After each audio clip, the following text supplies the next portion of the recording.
what financial support are you calling for students from the Welsh Government?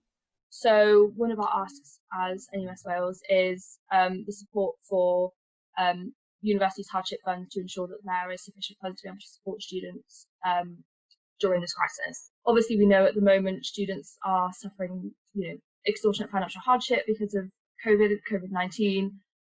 We know that a lot of students are employed by the sectors that have been the hardest hit, so hospitality, retail, and things like that. We know that, this is a prime time at the moment where students would normally be working to be able to support themselves through the summer, to be able to come back in September.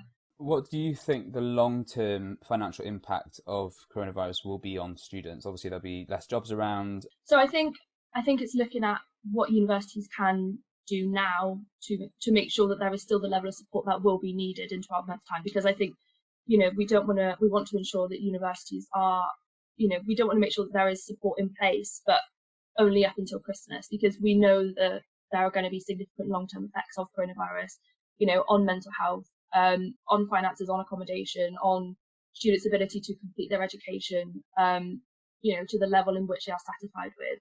Like, we know this is not going to be a 6-month and done problem. 57% of students in Wales, it came out, work alongside their studies, and 47% of those have seen their income reduced or eliminated because of the virus. But that's ballpark a quarter of students then maybe who have seen some drop in income.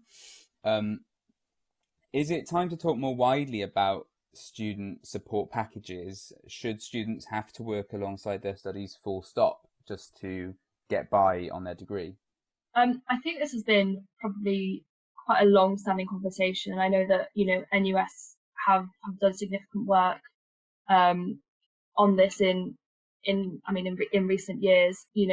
The support package for students in Wales, particularly students that live in Wales and study in Wales, it's a support package that is quite significant. But I think even taking that into account, when there are students that are still financially struggling, as you've just said. I mean, we've seen some students that there are choices between eating and eating sometimes. For some students, there are some students that will choose the cheapest accommodation because it's that or not go to university. We've seen some students that, we know that the majority of undergraduate students aren't eligible for universal credit or other government benefits. So at a time like this, they're not able to supplement their income from government benefits. So they are relying on part-time work or parents or their university hardship funds.